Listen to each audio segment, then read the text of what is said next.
Bismillahirrahmanirrahim. Assalamualaikum warahmatullahi wabarakatuh. Innal hamdalillah nahmaduhu wa nasta'inuhu wa nastaghfiruh wa na'udzu billahi min syururi anfusina wa min sayyiati a'malina. May yahdihillahu asyhadu an la wa asyhadu anna Muhammadan abduhu wa rasuluh. Allahumma fassalli wa sallim ala hadzal nabiyil karim wa ala alihi wa ashabihi ajma'in.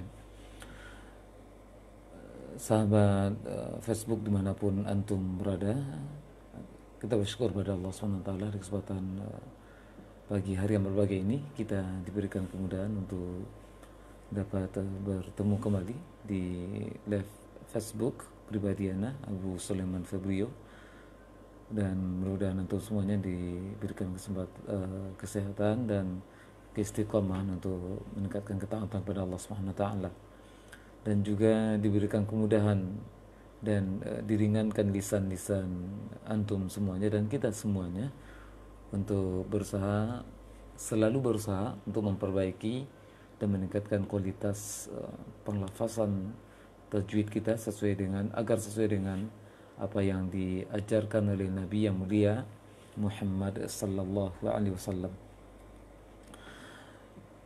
Teman-teman, sahabat-sahabat dimanapun antum berada, kaum muslimin wal muslimat, bapak-bapak dan ibu-ibu dan saudara-saudara dimanapun antum berada, di kesempatan pagi hari yang berbahagia ini, sebagaimana yang telah Anda sampaikan di info tadi pagi ataupun jam pukul 7 tadi pagi, Anda infokan di kesempatan pagi hari ini kita akan melanjutkan pelajaran tajwid kita untuk pertemuan kedua, yang mana pertemuan pertama telah disampaikan muqaddimah tentang perlunya kita belajar tajwid dan mempelajari tajwid Al-Quranul Karim, dan telah masuk sedikit tentang masalah makhraj. Namun tidak salahnya Anda akan ulang kembali definisi tentang makhraj, apa faedah dari mempelajari makhraj ini.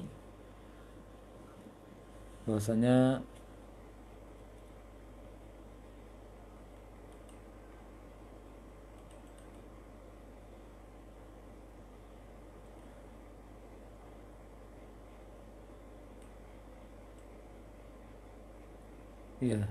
definisi dari makhraj yang Anda ambil dari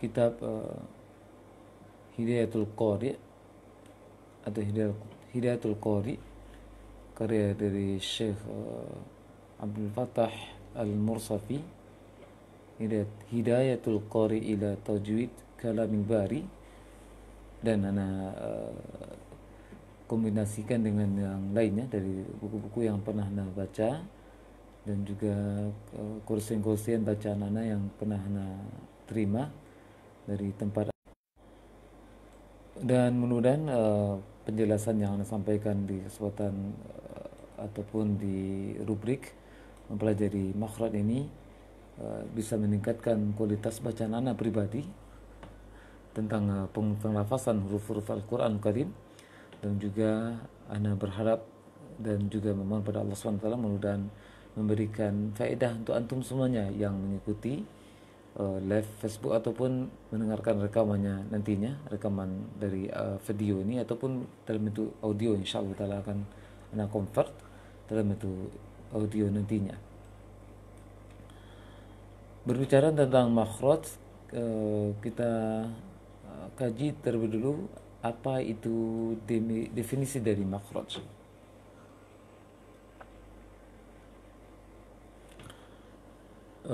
Makhraj secara bahasa ya tempat keluar. Makhraj, kharaja yakhruju makhrajan, keluar ya, tempat keluar makhraj itu.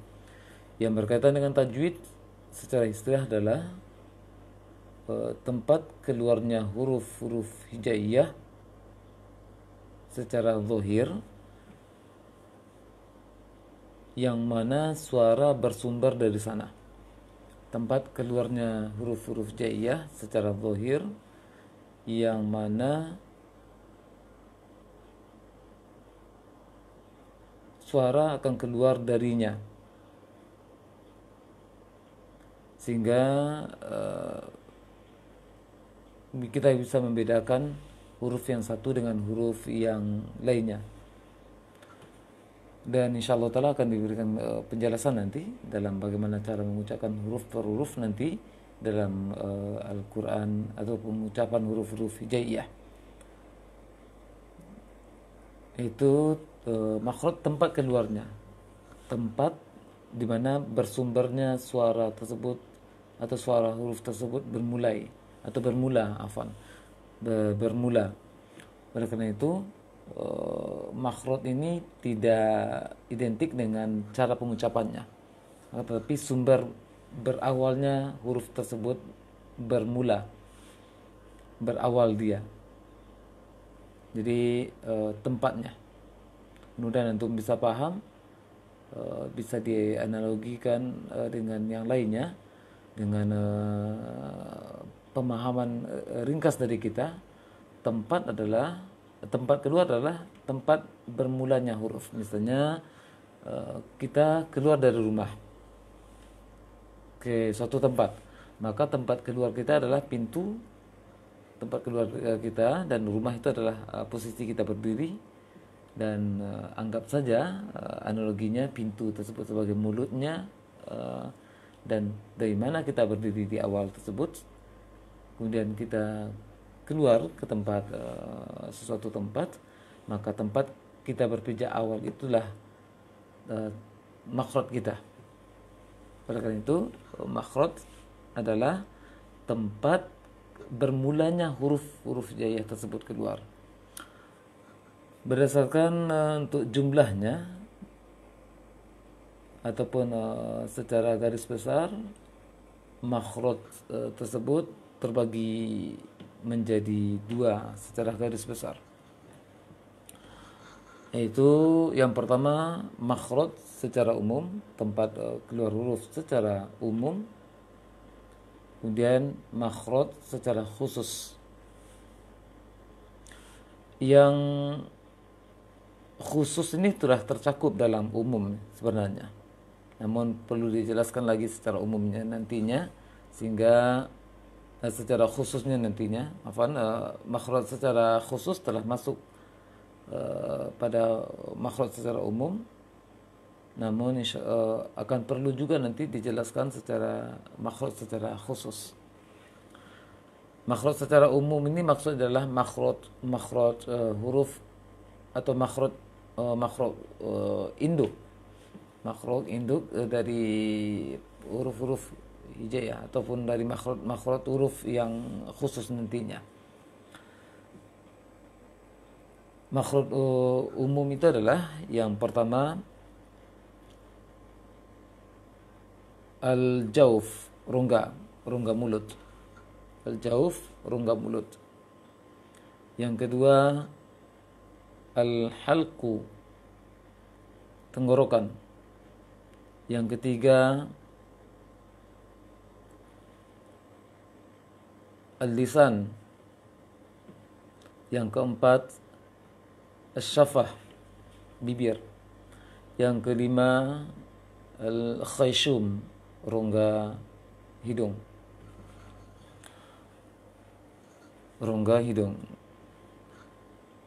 Untuk secara umum Anda sampaikan terlebih dulu untuk jauf, yang mana Anda sampaikan tadi bahwasanya yang 5 ini adalah makhraj secara umum, secara garis besar.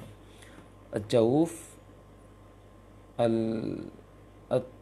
al-halaq, al-lisan, al-syafah, al-khayshum. Al-jauf itu rongga mulut, dan hanya terdapat satu makhraj di dalam rongga mulut ini. Kemudian al-halaq, tenggorokan. Di tenggorokan ada 3 makhraj. 3 makhraj khusus maksudnya. Kemudian di lisan ada 10 makhraj khusus. Kemudian syafah ada 2 makhraj khusus. Di khayshum ada 1 makhraj khusus. Jadi untuk makhraj umum ada 5, makhraj khusus bagaimana pendapat yang lebih jumhur yang dipilih oleh para ulama. Untuk makhraj khusus ada 17 makhraj sebagaimana yang dikuatkan oleh ulama yang ataupun jumhur ulama memilih pendapat tersebut. Makhraj secara khusus ada 17.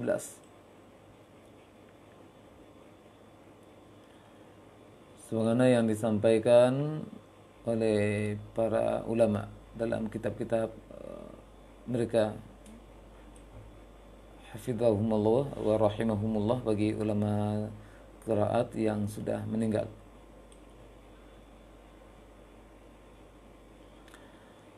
Baik.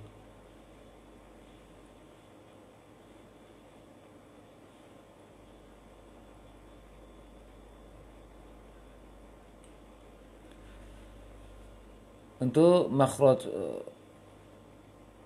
khusus akan kita perincikan lagi. Untuk makhraj khusus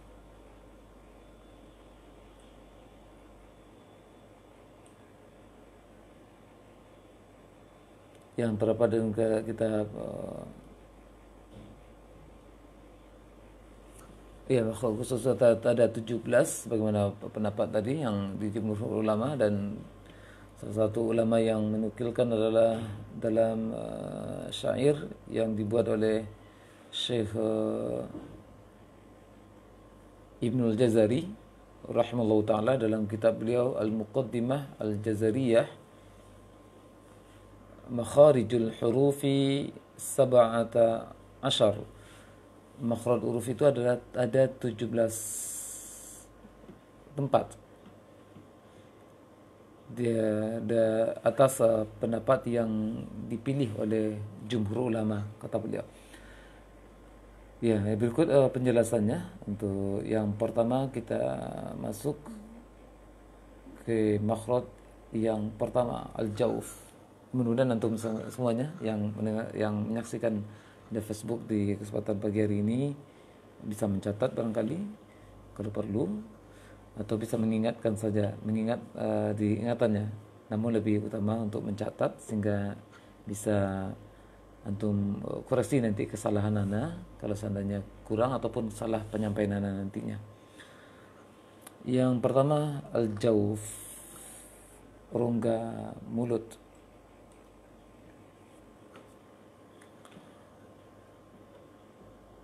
Rongga mulut itu dikatakan di sini adalah ruangan di dalam dari mulut, mulai dari rongga tenggorokan sampai ke mulut, keluar sampai ke mulut, ruangannya saja. Al-jawf itu ruangannya. Kalau dalam bisa dianalogikan ruangan yang terdapat di ruangan ini, misalnya tempat Anda berada sekarang, ruangannya saja tidak termasuk dindingnya, isinya ini. Itu yang dimaksud dengan jauf, tidak termasuk dindingnya. Berarti nanti kalau terhitung jauf dalam makhraj huruf ini, rongga dalam dari mulut, dari tenggorokan sampai ke mulut, ruangannya tersebut, itu yang maksud dengan jauf. Karena itu di jauf ini hanya satu makhraj, satu kesatuan, satu utuh, dari tenggorokan sampai ke mulut, dari ruangan tenggorokan sampai ke mulut, itu jauf. Dan dari jauf ini yang keluar adalah ucapan panjang atau mat.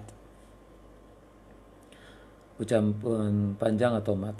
Kenapa anak katakan ucapan mat? Karena memang mat yang keluar di sini ditandai ataupun disimbolkan dalam penulisan Al-Quranul Karim, fathah setelahnya ada alif. Kalau fathah disimbolkan dengan adanya alif setelah fathah. Dhammah disimbolkan dengan ada waw sukun setelah dhammah.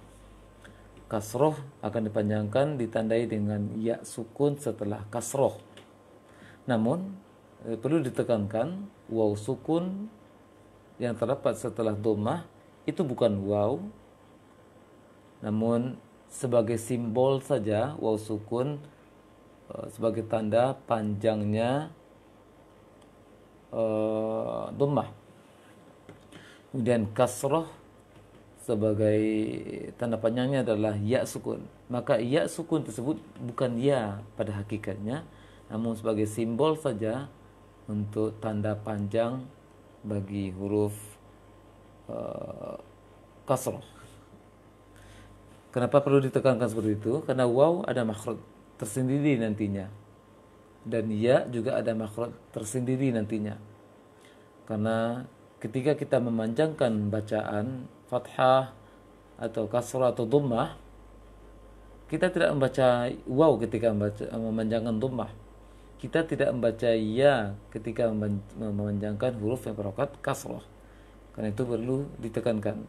Mat al-jauf yang keluar di sana adalah suara panjang, bukan huruf. Bukan huruf waw, bukan huruf ya, apatah lagi bukan huruf alif. Bukan huruf alif. Oleh karena itu yang kedua di sana adalah mat. Penekanan kedua dalam masalah ini setelah kita mengetahui bahwasanya al-jauf, rongga mulut, itu tempat keluarnya bunyi panjang. Oleh karena itu bisa kita mengurus di bahasaan kita sendiri. Kalau seandainya mat tidak keluar dari rongga mulut, keluar dari rongga yang lain ataupun tempat yang lain, maka ucapan mat kita keliru. Karena di sini tidak ada pengecualian. Semua huruf yang panjang atau bunyi panjang, apapun hurufnya, itu keluar dari rongga mulut, bukan yang lainnya. Banyak atau kebanyakan dari kaum muslimin yang salah dalam pengucapan mat ini adalah salah dalam pengucapan mengeluarkannya. Di antaranya mengeluarkan mat dari hidung misalnya. Ini sering salah dan mungkin antum bisa membuktikan nanti di lapangan di kalangan kaum muslimin salat berjamaah ataupun mendengarkan orang baca Al-Quran, barangkali bisa mendengarkan ucapan mat yang keluar dari hidung. Kalau sengau dia, maka mat telah tercampur dengan bunyi dengung. Mat telah tercampur dengan bunyi dengung. Sebagai contoh, Bismillahirrahmanirrahim. Bismillahirrahmanirrahim. Him. Him. Kalau udah ketika mat, coba kita tutup hidung. Kalau ada sengaunya, ada terasa angin atau suara yang atau angin yang terasa di hidung, ketika kita sumbat, kita tutup hidung, kita akan sengau bunyinya, maka itu sudah menandakan bacaan mat kita sudah keluar dari rongga hidung, bukan dari rongga mulut. Him, hi. Tapi kalau hidung, hi. Atau to misalnya, to. Tapi kalau hidung keluarnya, maka bunyinya nanti menjadi po. Walat dhalin misalnya, walat dhalin.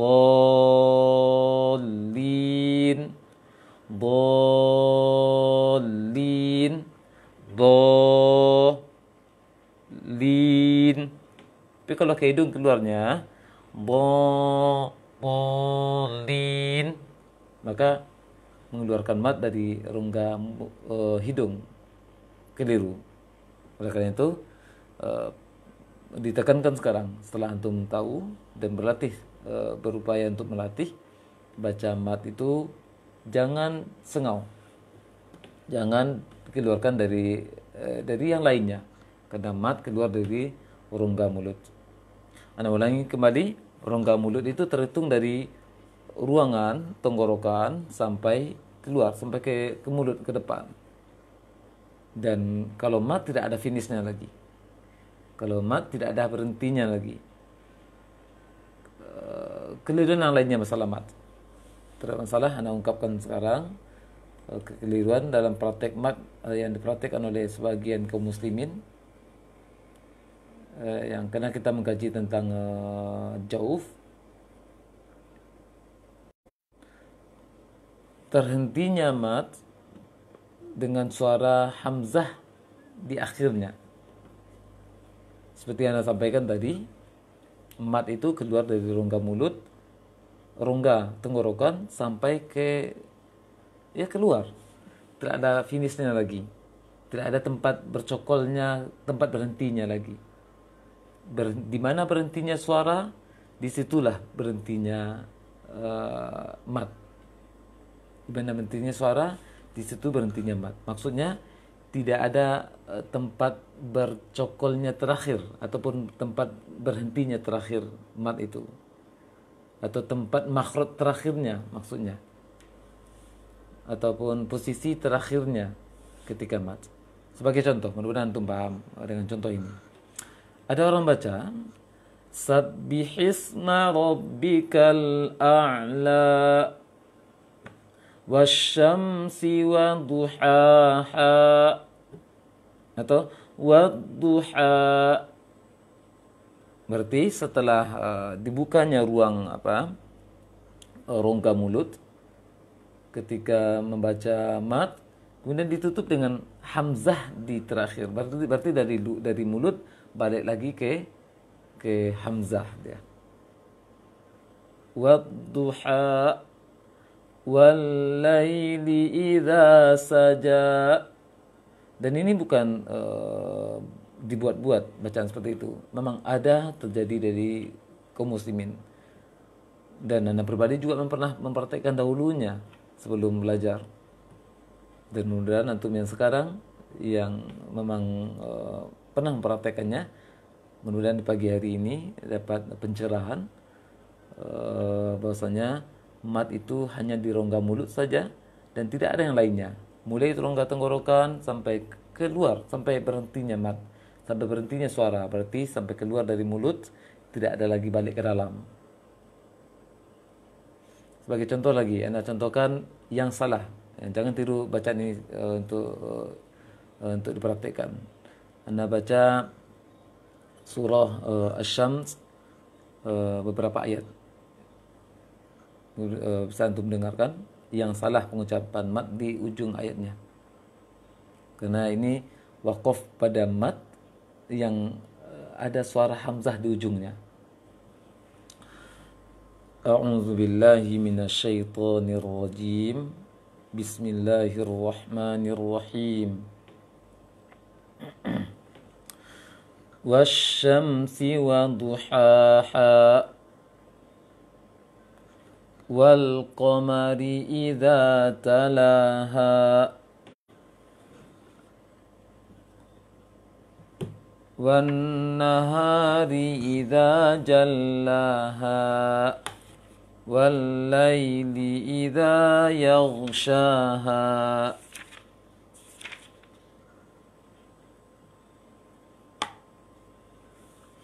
Was-samaa'i wa ma banaha wal ardi wa ma tahaha wa nafsin wa ma sawwaha fa'alhamaha fujuraha wa taqwaha.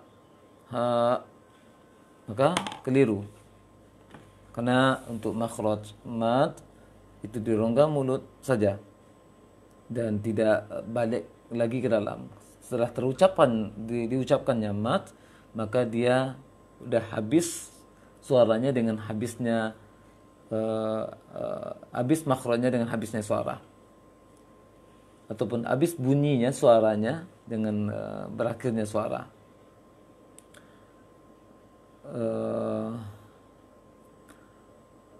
Dalam artian, untuk penekanan lagi, tidak ada tempat berhentinya, untuk tempat berhentinya. Kalau suara, di mana habisnya suara, di situ habisnya mat. Di setiap berhenti pada mat. Namun kalau berhenti pada huruf, seperti mat arid di sukun misalnya, setelah mat ada huruf sukun, berarti di situ berhentinya. Misalnya setelah mat ada hamzah yang sukun atau yang disukunkan, berarti memang harus di hamzah disukunkan. Namun kalau berhenti pada mat seperti surah Ad-Duha Syamsi yang perhatikan tadi, berarti terakhir adalah huruf mat. Maka tidak boleh ada tambahan suara hamzah di ujung mat. Baik. Itu berkaitan tentang makhraj al-jawf. Di al-jawf ada satu makhraj, itu rongga mulut, mulai dari rongga tenggorokan sampai ke mulut, dan tidak ada kembali lagi ke tenggorokan. Baik. Ya, mudah-mudahan antum paham tentang hal ini, dan nanti tidak apa-apa sekarang mungkin kalau ada antum, ana berikan waktu nanti sekitar 5 menit terakhir, nanti ana tunggu audio antum untuk membacakan surah Asy-Syams 5 ayat saja cukup untuk mengetahui praktek mat, berhenti pada matnya sudah tepat atau belum. Bagi siapa antum yang live menyaksikan live pagi hari ini, mengirimkan audionya, rekaman audio melalui WA, membaca 5 ayat saja di surah Ad-Duha. Yang akan anak kursi nanti adalah cara berhenti pada mat itu, apakah ada hamzah di ujungnya atau tidak. Baik.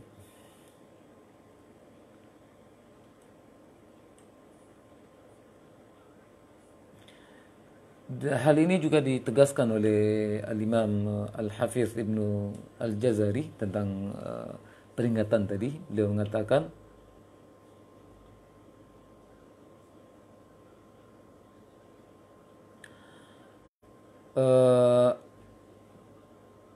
maka beliau mengatakan di sini huruf mat tersebut tempat di mana berhentinya hawa, angin ketika mengucapkannya, atau suara ketika mengucapkannya, di sanalah berhentinya dia, tempat berhentinya mat, kata beliau di dalam kitab Muqaddimah Al-Jazariyah beliau. Di mana berhentinya huruf mat tersebut atau bunyi mat tersebut, berhentinya adalah di mana berhentinya suara. Kalau kita berbicara, mengeluarkan suara, di mana berhentinya suara? Di mana berhentinya suara, di situ tempat berakhirnya mat. Baik. Yang berikutnya, makhraj kedua. Kita sudah selesai makhraj umum. Secara umum tadi al-jawf dan hanya satu makhraj. Makhraj umum yang kedua adalah tenggorokan. Di tenggorokan ini ada makhraj khususnya 3 tempat, dan ada 6 huruf di sana. Nah, ulangi. Makhraj yang kedua, al-halqu, tenggorokan, dan di tenggorokan ada 3 makhraj khusus, dan di dalamnya terdapat 6 huruf.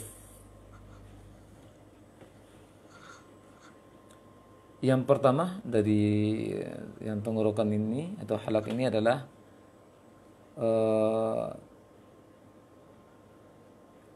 pangkal tenggorokan. Pangkal tenggorokan. Berarti pangkal tenggorokan, tenggorokan paling bawah yang dekat ke dada. Pangkal tenggorokan, tenggorokan paling bawah yang dekat ke dada. Ya, tenggorokan paling dalam yang dekat ke dada. Dan keluar di sana adalah hamzah ha. hamzah ha. Karena itu tadi kita masalah pembahasan mat, kalau hamzah di ujung mat padahal hamzah tidak ada di sana, maka berarti kita mengembalikan bunyi mat, diakhirkan ke tenggorokan kembali, dimulai dari rongga tenggorokan diakhirkan ke rongga tenggorokan kembali. Itu salahnya, telah mencampurkan dua makhraj huruf. Yang kedua dari tenggorokan adalah tengah tenggorokan. Tengah tenggorokan. Itu yang keluar di sana adalah ain, ha, ain, ha kayak jim tanpa titik ya, untuk menggampangkan pemahaman antum. Ain ha. Maka pengucapan ain bukan dari hidung, akan tetapi dari tenggorokan tengah, wasatal halak, tengah tenggorokan. Berarti kalau baca ain ke hidung berarti keliru. Namun mungkin untuk sebagian orang, sebagian kaum muslimin agak kesulitan baca ain, maka diupayakan sangat minim suara hidungnya. Kalau bisa tidak ada dari hidung keluarnya. Namun dalam upaya memperbaikinya mungkin masih ada sengau sedikit, diusahakan seminim mungkin suara ain itu keluar dari hidung, dari rongga hidung. Dia harus dari tengah tenggorokan ke mulut. Jangan na'budu, tapi na'budu. Ta'budun, jangan ta'budun. Gitu ya, untuk hamzah juga di ha juga di tengah tenggorokan. Rahim, jangan rahim. Kalau rahim berarti ha besar di tenggorokan bawah tadi. Sekarang ini adalah ha kayak jim. Ha, ha. Yang tadi yang di tenggorokan bawah ha. Tenggorokan dekat ke dada. Sedangkan ini adalah untuk ha kayak jim, tengah tenggorokan. Ha.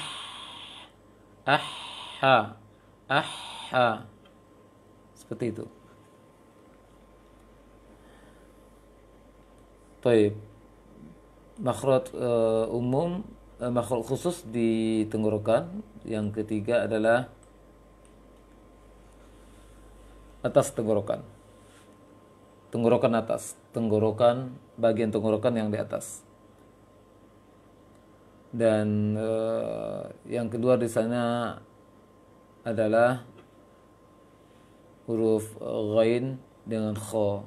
Ghain, kha. Ghain, kha. Tenggorokan atas. Ghain, kha. Baik. Berarti di tenggorokan ada 3 makhraj. Bawah, tenggorokan bawah yang dekat ke dada. Kemudian tengah tenggorokan, kemudian tenggorokan atas di tenggorokan bawah, tenggorokan paling dalam adalah yang keluar di sana adalah huruf hamzah ha bulat. Kemudian di tengah tenggorokan ada ain ha.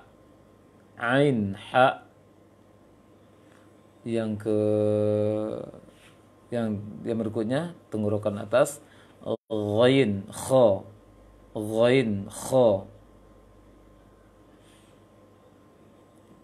Tanbih yang akan saya berikan sekarang adalah ketika membaca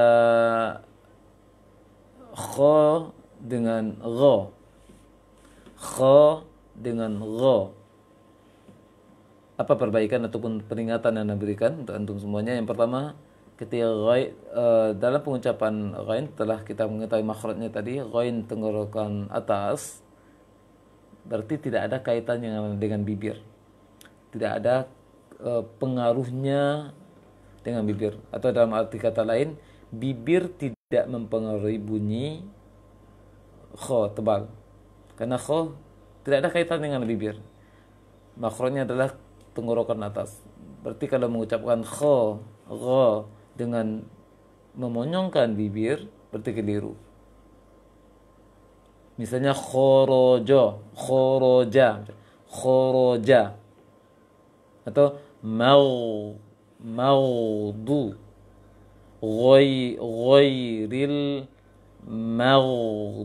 maudu sebagai sampai monyong bibirnya maka keliru.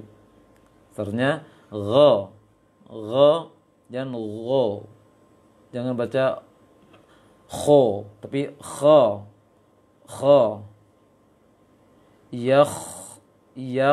ruju, jangan ruju sampai monyong ke depan bibirnya. Berarti kita sudah bisa memahami, nanti mungkin bisa memperbaiki dari makhraj saja terlebih dulu. Kho dengan ghain, tempat keluarnya di tenggorokan atas, berarti bibir tidak boleh mempengaruhi bunyi kho, ataupun bibir tidak ada kaitannya, kecuali hanya gerakan alami, gerakan alami, karena kita berbicara mengeluarkan suara dari mulut sehingga bibir bergerak. Namun bibir tidak monyong dalam ketika kita mengucapkan kha dengan gha, jangan kho, jangan gho. Baik. Itu halak di tenggorokan. Makhluk secara umumnya tadi, makhluk khususnya ada 3: tenggorokan bawah, tenggorokan tengah, tenggorokan atas, dan terdapat 6 huruf di sana. Baik, yang berikutnya al-lisan. Sudah berapa menit kita live?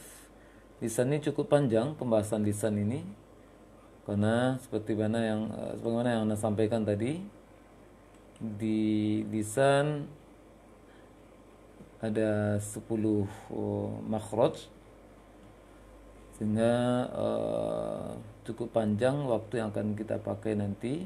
Tapi tidak masalah, Anda terangkan secukupnya waktu nanti. Pertama, Anda terangkan dulu lisan, karena lisan itu sangat panjang. Makhraj secara umum adalah lisan, dan lisan itu yang mana? Sekarang diterangkan oleh para ulama. Anggap ini lisan, ini bagian lisan yang panjang. Lisan itu ada pangkal lisan, ada tengah lisan, ada ujung lisan, ada sisi lisan. Berarti ada 4. Pertama, pangkal lisan, tengah lisan, ujung lisan, kemudian sisi lisan.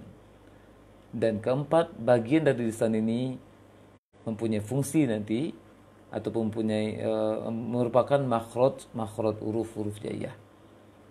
Dan di lisan inilah kesalahan terbanyak kaum muslimin dalam pengucapan huruf jaiyah, karena dia yang terbanyak. Dan di lisan ini ada 10 makhraj. Bagian lisan ada 4 tadi: pangkal, tengah, ujung, sisi. Dan makhraj yang terdapat di lisan ini ada 10 makhraj. Kemudian huruf yang terdapat di lisan ini ada 18 huruf. Berarti dominan huruf-huruf hijaiyah terdapat di lisan. Di jauf tadi tidak ada huruf, itu ada bunyi mad. Di tenggorokan ada 6 huruf, di lisan ada 10 huruf, sisanya itu di bibir. Berarti di lisan sangat dominan. Karena dominannya huruf di lisan, sehingga kesalahan kaum muslimin sangat banyak terjadi pada lisan ini. Dan kesalahan yang paling rendah, paling minim, kesalahan paling ringan, dan kesalahan yang paling berat terdapat di lisan ini. Oleh karena itu, mudah-mudahan antum bisa serius nanti mendengarkan, menyimak makhraj huruf yang terdapat di lisan. Kita awali makhraj huruf yang terdapat di lisan. Mudah-mudahan antum bisa mencatat. Kita awali dari pangkal lisan. Kita awali dari pangkal lisan.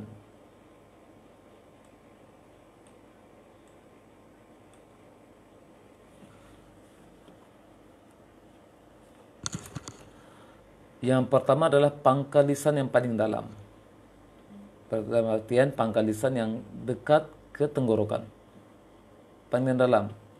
Sangat berdekatan dengan tenggorokan atas. Tapi bukan di tenggorokan atas tempatnya. Dia pangkal lisan.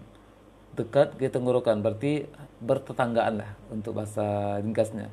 Pangkal lisan dekat ke tenggorokan. Dia bukan tenggorokan atas, tapi dekat dengan makhraj huruf yang terdapat di tenggorokan atas. Karena itu rentan juga kesalahan terjadi di sini. Yang kedua di sini adalah pangkal lisan yang dekat ke tenggorokan adalah huruf qaf. Adalah huruf qaf. Pangkal lisan yang dekat dengan tenggorokan atas. Yang keluar di sana adalah huruf qaf. Dan itu kekeliruan juga banyak terjadi di sini. Huruf qaf terbaca kho. Misalnya minal haq. Salah pengucapannya. Minal haq. Seharusnya minal haqq. Karena qaf tidak ada angin. Sedangkan kho ada angin. Nafas yang dialirkan. Haq. Salah. Minal haqq. Haqqa. Qalu. Minal haqqa. Ku. Jangan kho, khi, qi seharusnya. Ku, jangan khu, tapi ku. Jadi pangkal lisan yang dekat ke tenggorokan atas. Yang keluar di sana huruf qaf saja, cuma satu. Masuk makhraj kedua dari lisan. Pangkal lisan juga. Makhraj kedua dari lisan, pangkal lisan juga. Namun arah ke depan, keluar. Sehingga suaranya akan terasa nanti di langit mulut, langit atas. Yang kedua di sana adalah huruf kaf. Kaf. Ak. Pangkal lisan juga, namun yang agak berat ke mulut. Yang kedua di sana huruf kaf. Karena itu ketika baca kaf, jangan baca qaf. Ketika qaf, jangan baca kaf. Ada orang baca ihdinas siratal mustaqim. Berarti kaf yang dibaca bukan qaf. Dan merubah makna Al-Quranul Karim. Ihdinas siratal mustaqim misalnya. Sebagai contoh tadi. Atau aqimus shalah. Aqimis shalah. Maka qafnya sudah terbaca pada makhraj kaf. Sedangkan dia beda. Dia memang sama-sama pangkal lisan, tapi yang satu tadi pangkal lisan yang agak berat, agak dekat ke tenggorokan. Sedangkan yang kedua ini adalah pangkal lisan yang agak berat ke mulut, sehingga terasa angin di langit-langit. Ka, tapi tidak disengaja. Ka, nanti masalah pendalaman nanti insyaallah akan cara pengucapannya akan disampaikan. Berarti sudah dua makhraj lisan. Yang ketiga makhraj dari lisan, kita pindah ke tengah lisan. Tengah lisan. Tengah lisan dan langit-langit. Tengah lisan dan langit-langit. Langit-langit paling atas, maksudnya puncak dari langit. Bisa digambarkan barangkali rahang kita yang lengkung itu, rahang kita, maka langit-langit tengah tersebut. Tengah rahang atau langit-langit tersebut. Maka tengah lisan dan langit-langit. Atau tengah lisan nempel ke langit-langit. Yang keluar di sana adalah huruf jim. Jim. shin, ya. Ini baru jumpa ya. Ya, jim, shin, ya. Maka ya pada mat tadi, ini penegasannya. Ya pada mat tadi bukan ya, tapi hanya simbol saja pada jauf tadi. Sedangkan ya di sini memang itu ya. Ya keluarnya adalah dari tengah lisan dan langit atas. Berarti kalau pengucapan dari makhraj tadi setelah kita ketahui, yang pertama tadi jim, jim. Yang kedua shin. Yang ketiga ya. Tanbihan akan berikan untuk antum semuanya. Berarti dalam pengucapan jim, ja sebagai contoh, ji, ju, kemudian shin, sha, shi, shu, sha, shi, shu, kemudian ya, ya, yi, yu.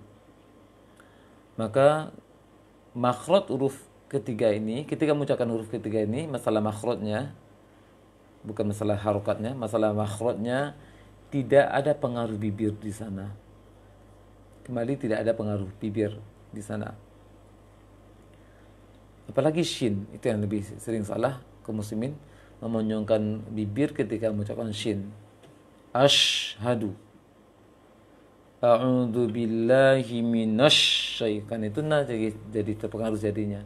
A'udzu billahi minasy syaitonir rajim. Atau sekurang-kurangnya terbaca nesh ninya. A'udzu billahi minasy, karena bibir juga.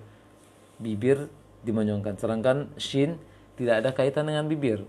Dia asya, asya, asyi, asyu. Kecuali dhammah. Dhammah itu bukan masalah makhrajnya, tapi dhammah memang harus dimonjongkan bibir semua huruf dhammah. Tapi masalah makhrajnya ketika mengeluarkan shin itu dari makhrajnya, bibir tidak ikut. Kecuali karena dia berharokat dhammah saja. Baik. Itu tengah lisan. Tengah lisan tadi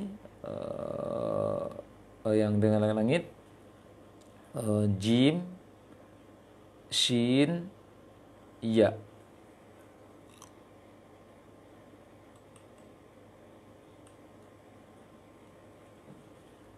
Satu lagi penekanan, kesalahan ulang lagi. Oleh karena itu dalam membaca mad kasroh, jangan diangkat lisannya, bahkan ditempelkan ke langit. Itu sangat keliru.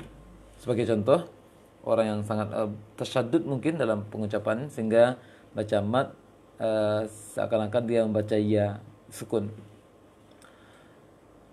Di Al-Fatihah saja kita contohkan.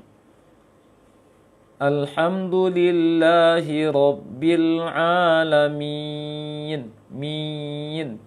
Naik lisannya, tengah lisannya ke langit-langit. Ketika memanjangkan mi, maka salah. Karena dia mat, bukan ya.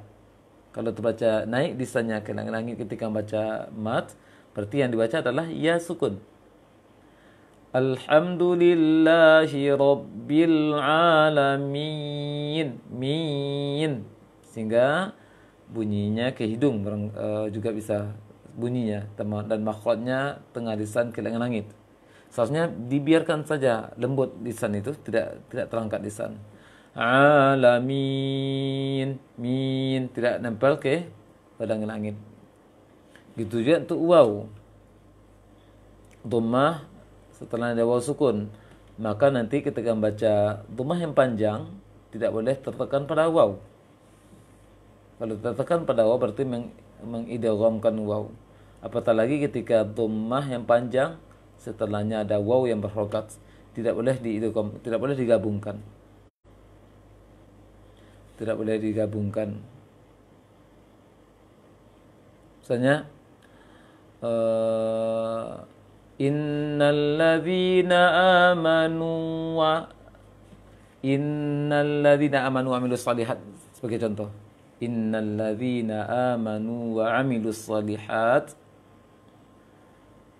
sebagai contoh, maka nu yang panjang, kemudian ada waw yang berokat setelahnya, maka panjang waw tidak boleh tergabung ke waw yang berokat setelahnya.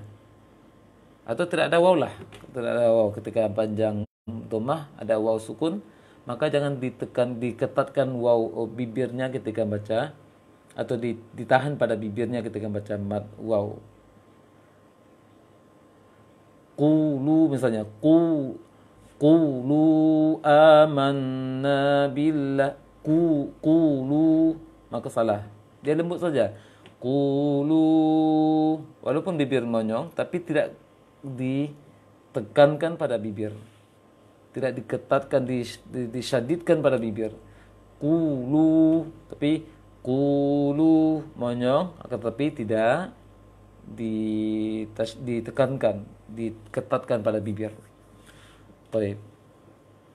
Itu masalah waw nanti insyaallah taala pada kesempatan makhraj yang berikutnya. Kita lanjutkan makhraj lisan yang berikutnya. Berarti baru 3 makhraj lisan. Pangkal lisan dekat tenggorokan, pangkal lisan yang dekat ke mulut, yang ketiga tengah lisan.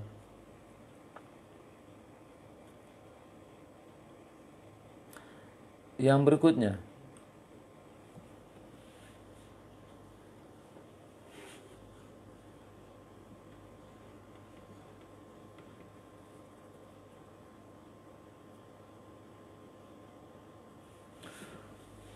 itu salah satu dari sisi lisan. Salah satu sisi lisan. Tadi dalam pembagian lisan telah diterangkan tadi, sisi lisan pinggir ini.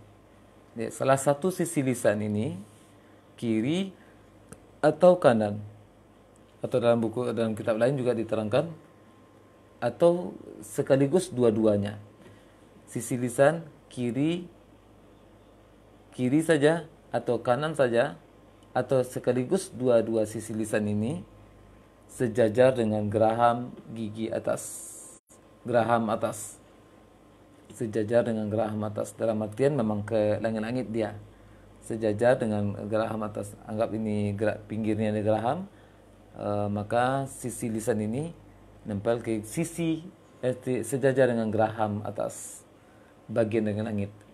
Kalau kiri saja, maksudnya condong ke kiri, lebih condong, walaupun lisan akan terangkat semuanya, condong ke kiri dia, atau condong ke kanan, sisi kanan, atau langsung sekaligus serentak kedua sisinya, sisi kiri dan kanan, sejajar dengan geraham gigi atas. Maka dan yang keluar di sana adalah huruf bod, huruf bod, huruf bod. Maka kalau baca bod, walad dolin misalnya, terbaca walad dolin, berarti itu ujung lisan saja, ujung lisan dengan gusi, gigi seri. Sedangkan bod tadi dan keterangan salah satu sisi lisan kiri atau kanan, atau sekaligus dua-duanya sejajar dengan geraham gigi atas, bukan gigi depan, gigi seri, tapi geraham gigi atas, geraham gigi atas. Berarti tidak ada kaitan dengan gusi gigi seri.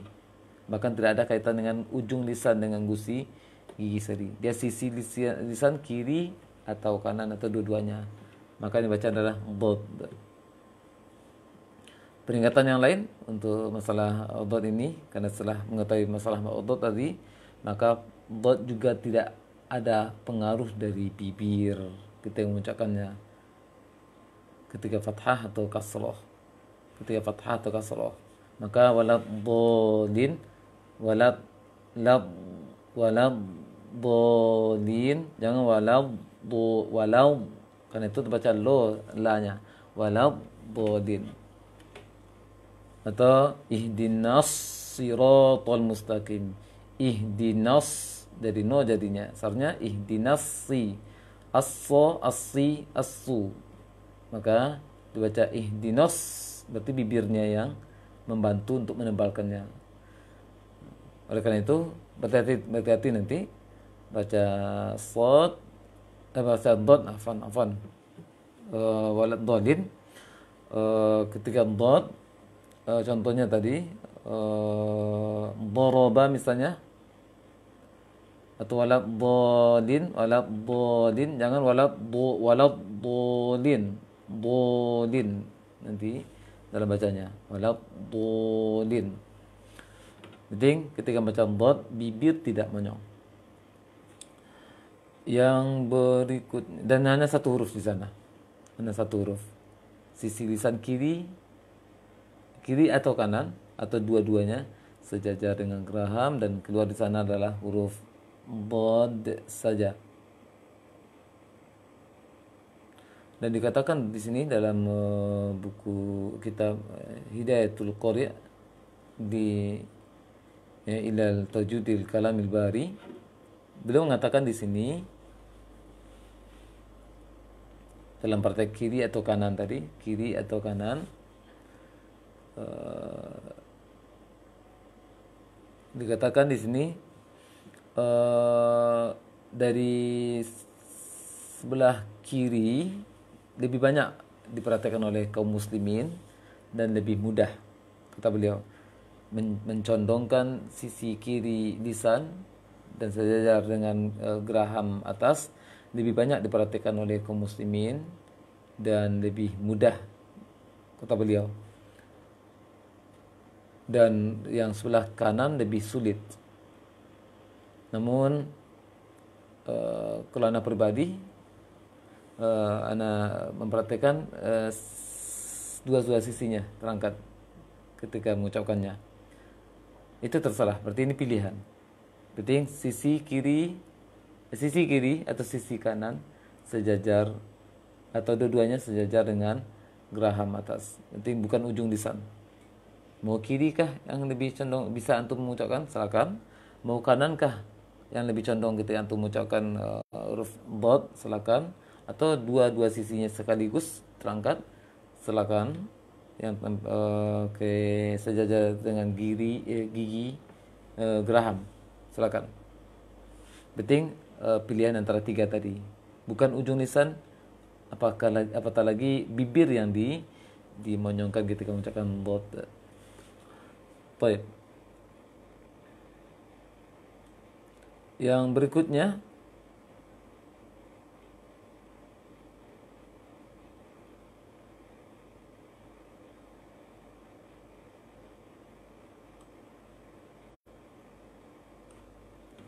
kita beralih ke ujung lisan. Ya, ujung sisi lisan. Kita beralih ke ujung sisi lisan.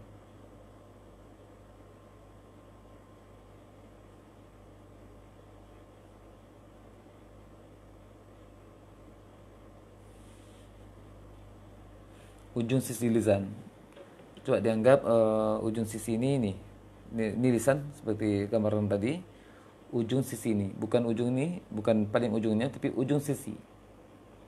Ujung sisi lisan diterangkan di sini. Ujung sisi lisan kiri sampai kanan sampai kiri atau kiri sampai kanan, terserah. Ujung sisi lisan berarti bagian terdepan dari lisan semuanya. Ujung sisi lisan. Dikatakan di sini ujung sisi lisan dengan gusi gigi seri atas. Gusi gigi seri, gigi dua ini, gusinya menempel di sana lisan, ujung sisi lisan. Menempel di sana pengucapannya. Dan keluar di sana huruf-huruf lam, alla, alla. Karena itu dan ini sering ana sebagaikan candaan teman pelajaran, pengucapan lam jangan dibaca seperti orang alay atau orang dikatakan juga oleh Syekh Aiman Suwaidi banci. Mungkin antum semuanya pernah melihat banci ataupun bencong yang mengucapkan huruf lam sampai keluar dari gigi karena dia lembutkan pengucapan perkataan dia, sehingga pengucapan L-nya atau lamnya eh, dikeluarkan ujung lisan dari gigi. La, maka keliru. Maka kalau antum yang membaca lam yang mengeluarkan lisan dari gigi, berarti antum meniru cara baca khunsa tadi, bencong tadi. La. Dan seharusnya lam itu adalah ujung sisi lisan kiri sampai kanan atau kanan sampai kiri menempel di gusi gigi seri atas. Allah, jangan Allah. Jangan Allah sampai keluar ujung lisan ke luar gigi. Baik. Kaum muslimin wal muslimat, a'azani Allah wa iyyakum jami'an. Sampai di sini pelajaran kita, mudah-mudahan berfaedah untuk kita semuanya.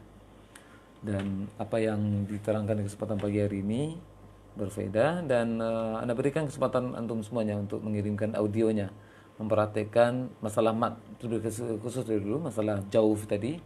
Silakan antum perhatikan 5 ayat pertama surah Asy-Syams. Anda tunggu rekaman suara antum, silakan dikirimkan ke WA Anda nomor 0811 75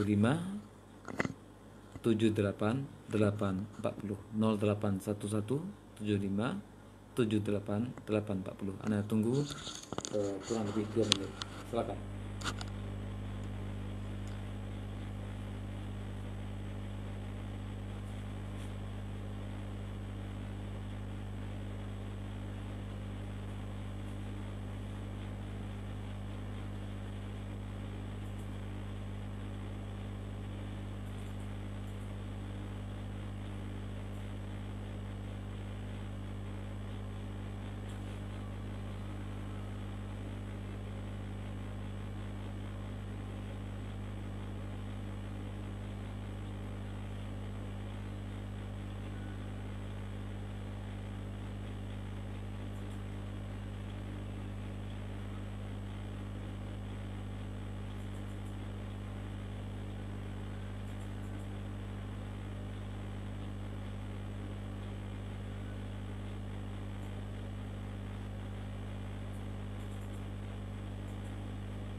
Baik, kaum muslimin wal muslimat, teman-teman Facebook dimanapun antum berada, sepertinya tidak ada yang akan mengirimkan audionya, bacaan untuk melatih musalamat.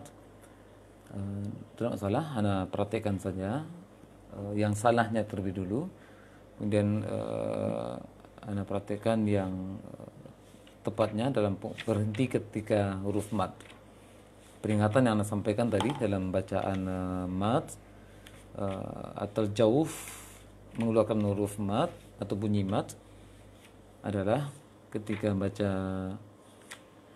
mat, berhenti pada mat, tidak boleh kembali ke tenggorokan.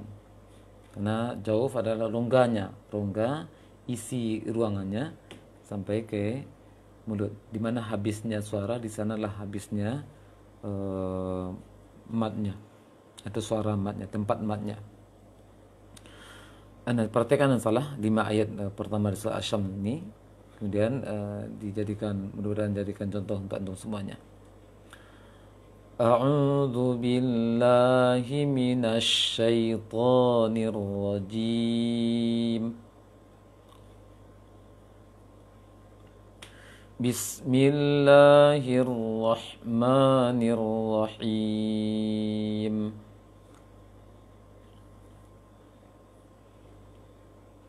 Ya, ingat ya, yang salah Anda perhatikan dulu untuk memperhatikan matnya. Wasyamsi wa duhaha wal qamari idza talaha wan nahari idza jallaha wal laili idza yaghshaha was-samaa'i wa ma banaha. Maka bacaan pertama tadi adalah mengeluarkan atau menghentikan mat, berhenti pada setiap ujung ayat itu ada hamzah di ujungnya. Seharusnya tidak boleh. Di mana berhentinya suara, di situ habisnya mat, suara mat. Tuh ya, perhatikan yang tepatnya.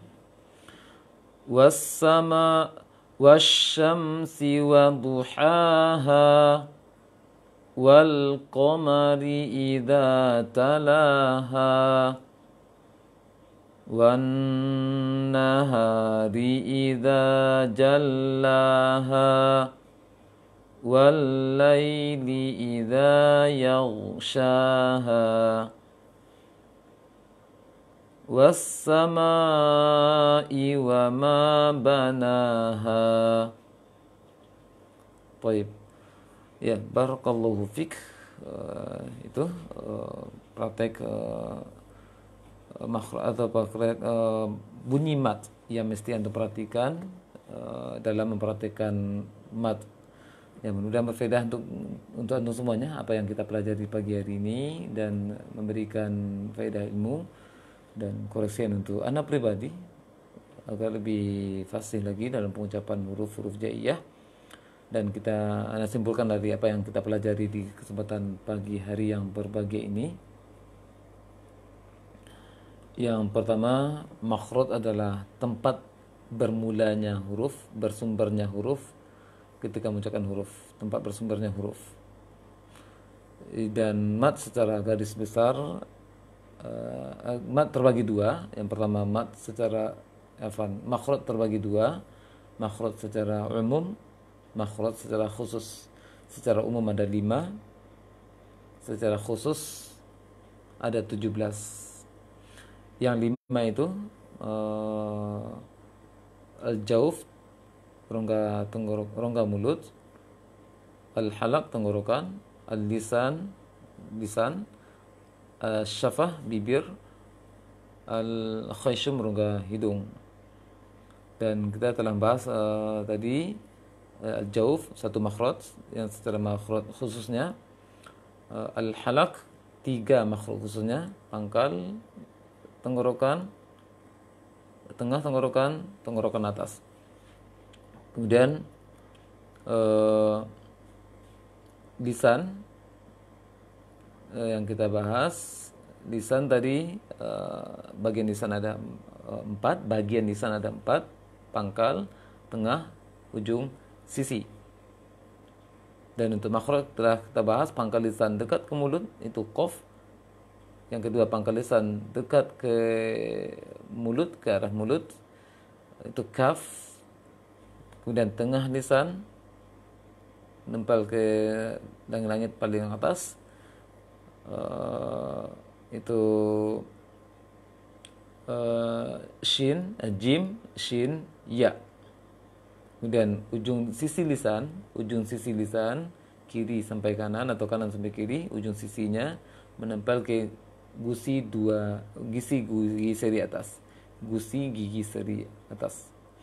Dan baru sampai situ kita bahas masalah lisan, berarti ada 3 makhraj baru kita bahas. Untuk lisan dari 3 makhraj, 4 makhraj untuk lisan. Untuk hurufnya qaf 1, kaf 1, jim, shin, ya, itu udah 5, 6, udah 6 huruf kita bahas di kesempatan pagi hari yang berbahagia ini. Mudah-mudahan berfaedah untuk kita semuanya dan memberikan faedah untuk anak pribadi. Mohon maaf atas segala kekhilafan, segala kesempurnaan datang dari Allah SWT, kebenaran datang dari taufik dan pertolongan dari Allah, dan kemudian yang diberikan oleh Allah SWT, dan salah kekeliruan itu kembali dalam ke anak pribadi, dan anda memohon ampun pada Allah SWT dari kesalahan dari apa yang anda sampaikan kesempatan pagi hari yang berbahagia ini. Wassalamualaikum ala nabiyyina Muhammadin wa ala alihi wa ashabihi ajma'in walhamdulillahi rabbil alamin. Subhanakallahumma wa bihamdik asyhadu an la ilaha illa anta astaghfiruka wa atubu ilaik. Wassalamualaikum warahmatullahi wabarakatuh.